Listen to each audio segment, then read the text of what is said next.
Bonjour à tous. L'OFCE a dévoilé une première évaluation de l'impact économique du coco en France. Comme pour la dernière vidéo, je dis coco pour des questions de monétisation. L'OFCE a donc dévoilé une première évaluation de l'impact économique du coco en France. Et le moins que l'on puisse dire, c'est que la récession sera sévère.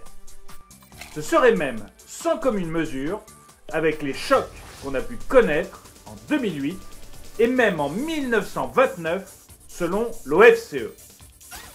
Je vous montre dans la suite de la vidéo les 3 points majeurs qui expliquent cette catastrophe économique. 3 points qui vont probablement changer nos vies. 3 points, plus une lueur d'espoir. Le premier point, c'est une modification majeure des comportements de consommation du fait du confinement. Nous n'achetons plus de voitures, d'électroménagers, de spectacles.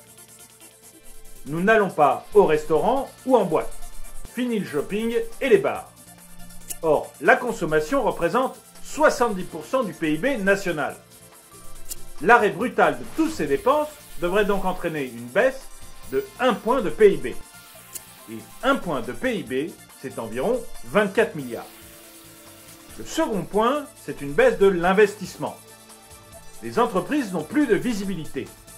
Elles ne savent plus où elles vont, quand leurs consommateurs vont revenir, ni même si leurs salariés seront là demain pour travailler.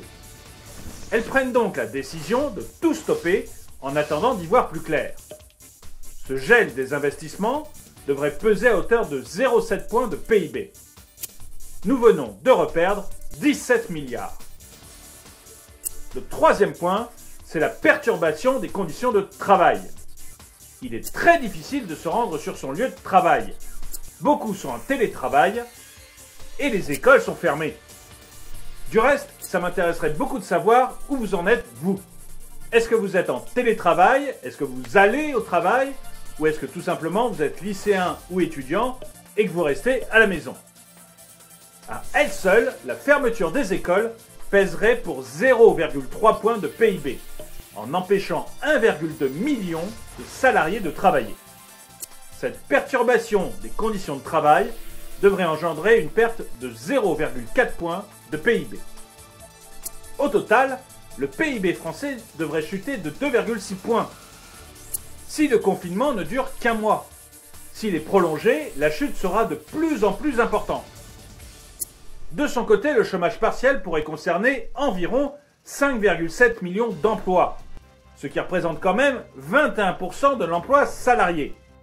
Et cela coûterait plus de 20 milliards d'euros par mois, dans l'hypothèse où il serait utilisé par toutes les entreprises éligibles. Mais je vous ai promis une lueur d'espoir. Une fois le confinement levé, l'économie française pourrait connaître un rebond potentiellement important.